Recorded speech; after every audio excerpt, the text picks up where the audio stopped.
بسم اللہ الرحمن الرحیم۔ السلام علیکم ناظرین، میں طارق اسماعیل ساگر آپ کی خدمت میں حاضر ہوں۔ ناظرین کرام، میں جو آپ کو پچھلے 2 ماہ سے دعائی دے رہا تھا وہ روز بعد آ گیا، شعر آ گیا۔ اسٹیٹ بینک آف پاکستان اب گورنمنٹ کے بجائے ایک آرگنائزیشن بن گیا ہے۔ حکومت پاکستان کا اس پہ کوئی اختیار نہیں رہا، زبانی کلام میں جو کوئی مرضی بکواس کرتا رہے۔ ورلڈ بینک کے ماتحت ہو گیا یہ بینک۔ اب یہ بینک پاکستان کے لیے کچھ بھی نہیں کرے گا جب تک کہ اس کے مالکان جو اس کے اصل کنٹرولر ہیں اس کو حکم نہیں دیں گے۔ اور سب سے پہلا حکم یہ جاری ہوا ہے کہ پاکستانی گورنمنٹ کو 4 آنے کا اندرونی قرضہ نہیں ملے گا۔ پہلے تو لے لیتے تھے نا قرضہ اپنے بینک سے، جو لے لیتے تھے، اب نہیں ملے گا، لگ پتے جان گے۔ میں دیکھتا ہوں 2 مہینے بعد تنخواہوں کا رفڑ پڑتا ہے کہ نہیں۔ ناظرین کرام، ہمارا مالیاتی نظام ہمارے ہاتھ سے نکل گیا، ڈائریکٹ ورلڈ بینک کے قبضے میں چلا گیا۔ رہی صحیح کہ سر ادھر فیٹا پوری کر رہا ہے، ادھر یہ لگے ہوئے ہیں۔ آپ کو انہوں نے آپ کی گردنوں میں شکنجہ کس دیا ہے۔ اب یہ ان کی مرضی ہے سے کب ڈھیلا کریں، کب کسیں، کتنا آپ کو سکرو کریں، کتنا مروڑیں، یہ ان کی مرضی ہوگی۔ یہ اختیارات جو ہیں اس کے گورنر کے، ان میں ایک تو سیدھی بات یہ ہے کہ گورنر کا تقرر جو ہے گورنمنٹ آف پاکستان نہیں کر سکتی۔ یہ صرف ہم انہیں سجیشن دے سکتے ہیں کہ فلاں بندے کو رکھ لیں، اور ان کا دماغ خراب تو نہیں ہوا نا، وہ فلاں بندے کو رکھیں گے۔ ظاہر ہے وہ جو ان کا اپنا ملازم ہوگا جو امریکن سٹیزن ہوگا، اس کو اب بھی سارے امریکن سٹیزن ہی اب تک اس کے رہے ہیں۔ تو اب یہ ہے کہ یہ بندہ پاکستان کی آئین سے بالا تر ہے، نہ تو اس کو ایف آئی اے نہ نیب، اللہ کہ پاکستان کی پارلیمنٹ بھی اس کا مواخذہ نہیں کر سکتی۔ مجھے تو ایک بات کی سمجھ نہیں آ رہی، آج ہی انہوں نے کہا ہے کہ جی اگر یہ نظام نہ چلا تو پارلیمنٹ جو ہے دوبارہ اس پہ قانون سازی کر سکتی ہے۔ یہ کیسی جاہلوں والی بات کر دی ہمیں بیوقوف بنانے کے لیے۔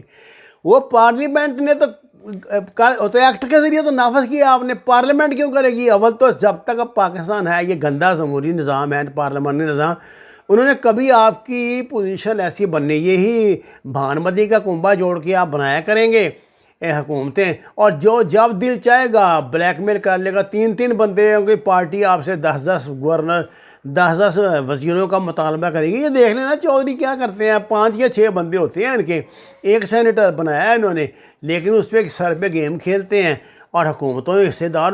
یہ تو کچھ بھی نہیں ہے، تو ڈپٹی پرائم منسٹر بن گئے تھے اس کے زرداری کے دور میں۔ یہ کچھ اس طرح وہ پریشر گروپ تو کریٹ کریں گے، لیکن یہ بنائیں گے کچھ نہیں۔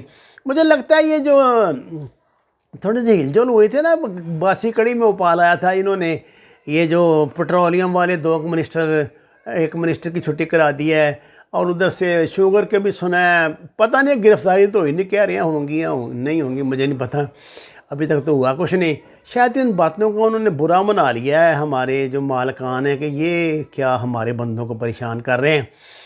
اب وہ دیکھیے گھر میں تو آپ کے اگر 6 بیٹے ہونا، تو جو کمانے والے نا سب سے زیادہ عزت تو اسی کی ہوتی ہے، اسی کی بات مانی جاتی ہے، وہی فیصلہ کن پوزیشن میں رہتا ہے۔ یہ الگ بات ہے کہ ہم کہتے رہتے ہیں نہیں جی ہمارے سب بچے برابر ہیں، یہ ہے وہ، ایسی کوئی بات نہیں ہوتی، آپ بھی جانتے ہیں۔ تو جو بینک جو بندہ آپ کے مالیاتی نظام پہ قابض، آپ کے مالیاتی نظام کو چلا رہا ہے، اس کے حکم کے بغیر پتہ نہیں ہل سکتا۔ آپ اس سے کیسے ہی امید رکھیں گے کہ جی وہ اس کی مرضی بغیر کوئی فیصلہ نہیں ہو سکتا؟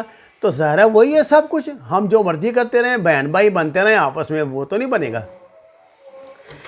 ان لوگوں کی نہ صرف تقرری کریں گے وہ، بلکہ یہ ہے کہ 3 سال سے کے بعد 5 سال بھی کر سکتے ہیں، اور اگر نوکری ان کی، اور اگر مطلب یہ ان کے بادشاہوں کے مزاج کے مطابق یہ وائسرائے جو ہوگا کام کرتا رہے گا، تو اس کو 5 کے 10 سال بھی کر سکتے ہیں۔ جیسے برٹش گورنمنٹ میں وائسرائے نہیں آیا کرتے تھے، ملکہ برطانیہ کی جب حکومت تھی ایسٹ انڈیا کمپنی کی، تو وائسرائے نہیں آیا کرتے تھے یہاں، ان کی کوئی مدت کا تعین تو نہیں نہ ہوتا، ان کا بھی کارگزاری پہ ان کی مدت کا تعین ہوگا، یہ بھی وہ کریں گے، آپ نہیں کریں گے۔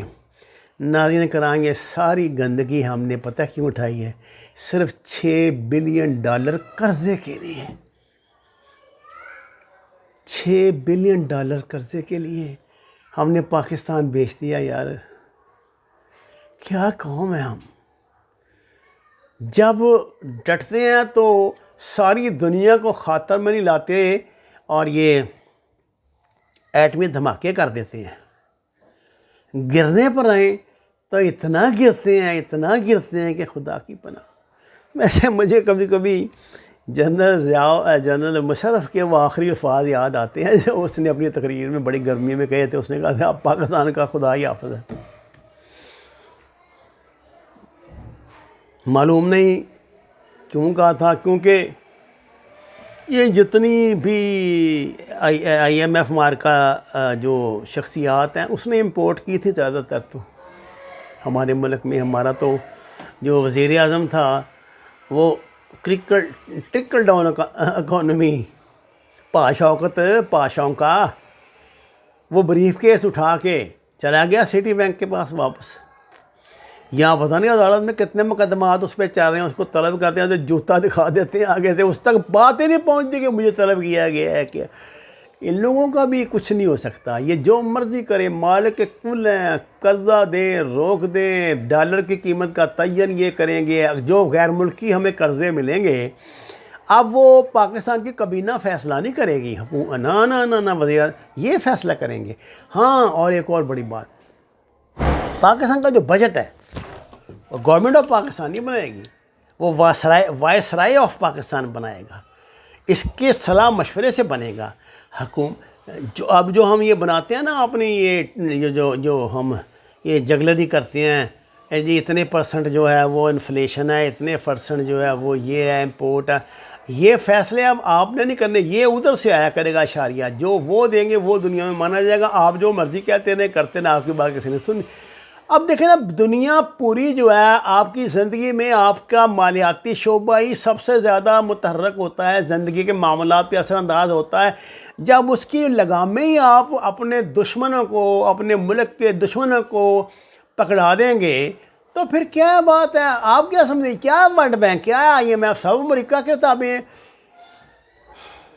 آپ کریں نا، اب دیکھوں گا میں حکومت کی بڑکیں چھوڑیں ایک طرف کہ ہم نے بنائی ہوئی ہے، اٹانومی کی ہوئی ہے تو فلانا کیا، ٹیم کا نہیں چلا سکتے آپ اس کو.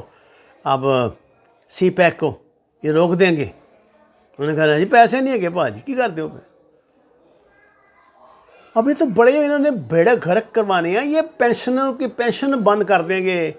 پھر یہ سرکاری ملازمین کے تنخواہیں روکیں گے، کہیں گے جی عملہ کام کرو بھاجی، یا 3 مہینے بعد تنخواہ دیا کرو جس طرح اب یہ اخبارات والے یا میڈیا والے دیتے ہیں. یہ وقت ہم عام پاکستانی پہ اب سرکاری ملازموں میں بھی آنے والا ہے. جتنے بینک ہیں ان سب کا مرکزی بینک تو اسٹیٹ بینک ہی ہوتا ہے نا. تو جب وہی ہمارے دشمن کے پاس چلا گیا تو ہمارا کیا رہ گیا؟ اور میں اس سے آگے کی بات کرتا ہوں. آپ کو کیا گارنٹی ہے اس بات کی کہ مسلم کمرشل بینک میں حبیب بینک میں عسکری بینک میں فیصل بینک میں فلانے بینک میں ٹمکے بینک میں آپ کا جو پیسہ ہے وہ آپ کا ہے؟ کچھ بھی مالیاتی ایمرجنسی تو لاگو کرنی ہے انہوں نے، اور اس پہ عمل بھی کروانا ہے انہوں نے. یہ بات نہیں ہے کہ ادھر جیسے ہم رمضان سے پہلے فٹافٹ اوپن نکلوا لیتے ہیں پیسے، زکوٰۃ نہ 2.5% کٹ جائے. اس طرح کے کا سکوپ کوئی نہیں ہونا یہاں پہ. میں آپ کو بتا دوں ایسے معاملات چل رہے ہوں گے.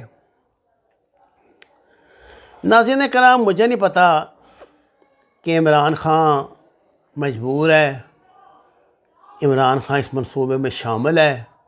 عمران خان کو حکومت سریر آرائے تخت کرنے سے پہلے اس سے وعدے لیے گئے تھے کہ ہم نے بھائی یہ کرنا ہے، تم نے نہیں بولنا، تمہاری جو ہے لمٹ وہ یہاں تک ہے، یہاں ختم ہو جائے گی، یہ لائن نہیں تم نے کراس کرنی، یہ لائن نہیں کراس کرنی.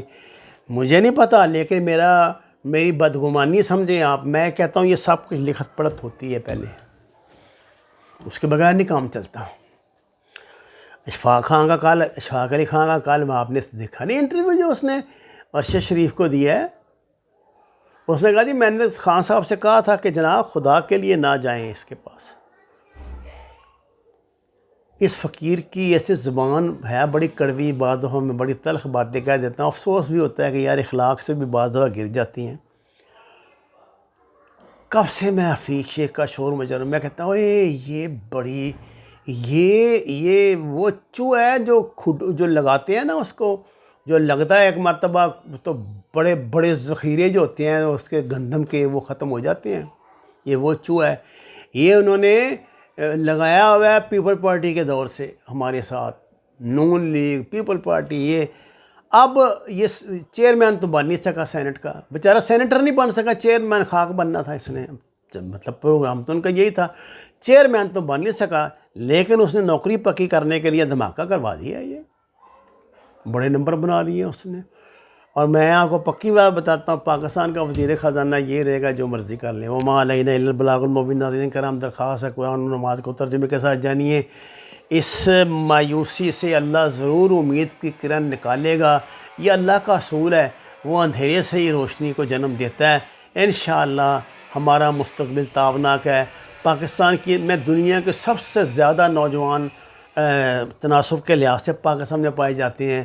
یہ پاکستان کی آہنی دیوار ہے، اس کو کوئی نہیں توڑ سکتا، نہ اس میں سراغ کر سکتا ہے.